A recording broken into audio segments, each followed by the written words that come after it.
ডিসেম্বরের কথা তো আমরা বলি নাই, আপনি বলেছেন ইউনূস সাহেব জাতির সামনে ডিসেম্বরের কথা। আমরা বলেছি আপনারা সেই ওয়াদা আপনি রাখেন, আমাদের মুখ থেকে ডিসেম্বরের কথা আসে নাই।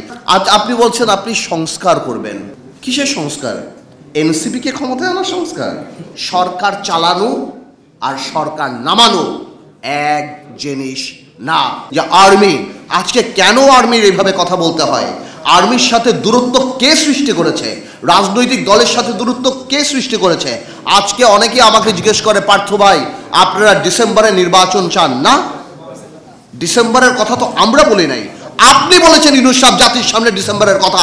আমরা বলেছি আপনারা সেই ওয়াদা আপনি রাখেন, আমাদের মুখ থেকে ডিসেম্বরের কথা আসে নাই। আজকে করিডোরের কথা শুনে কনফিউশন কে ক্রিয়েট করেছে? আমরা তো কনফিউশন ক্রিয়েট করি নাই। এই করিডোরের ইস্যু ইউনূস সাহেব আপনি নিয়ে আসছেন। আজকে কষ্ট লাগে, আজকে কষ্ট লাগে। আপনার প্রেস সচিব বলে নির্বাচন কবে?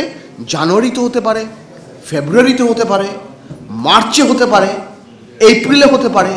এটা কোনো ধরনের কথা? আপনি জাতিকে কি একটা লটারির মধ্যে ফেলে দিবেন? যে আজকে আপনি বলছেন আপনি সংস্কার করবেন। কিসের সংস্কার? এনসিপিকে ক্ষমতায় আনার সংস্কার? এনসিপিকে ভালো করার সংস্কার? দেখুন, এনসিপির প্রতি আমাদের দুর্বলতা আছে।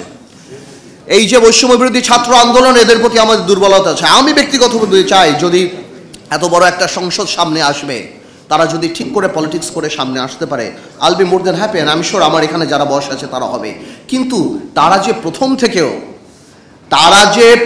থেকে প্রত্যেকটা রাজনৈতিক দলকে আক্রমণের মুখে রেখেছে।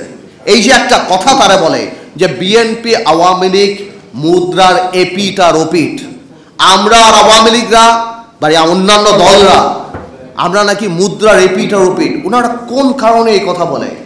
আজকে কি বিএনপি বাংলাদেশে 1400 লোক হত্যা করেছে? বিএনপি কি লক্ষ কোটি টাকা পাচার করেছে? বিএনপি কি 3টা জাতীয় সংসদ নির্বাচন, দিনের নির্বাচন রাতে করেছে? মাথায় রাখতে হবে, আওয়ামী লীগ কোনো রাজনৈতিক দল না। Awami League is a criminal enterprise. BNP আর আমরা রাজনৈতিক দল। আজকে বিএনপিকে আমি ধন্যবাদ জানাই যে বিএনপির মতো এত বড় একটা রাজনৈতিক দল, হয়তো ইলেকট্রাল রেটে আমরা ওরকম ইম্পর্টেন্ট নাও হতে পারি, কিন্তু রাজনীতিতে হয়তো আমরা রেলিভেন্ট। আজকে বিএনপি 31 দফা করার সময় আমাদের সাথে কথা বলেছে, আমাদের কাছ থেকে অনেক ধরনের অ্যাডভাইস নিয়েছে। এই পদক্ষেপকে আমরা স্বাগত জানাই। কিন্তু কষ্ট লাগে এনসিপি আপনাদের জন্য, কারণ আপনারা এর মধ্যে ইনক্লুডেড, অন্তর্ভুক্তি হতে পারেন নাই। আপনাদের দম্ভ, আপনাদের অহংকারের জন্য। মনে রাখবেন, সরকার চালানো আর সরকার নামানো এক জিনিস না।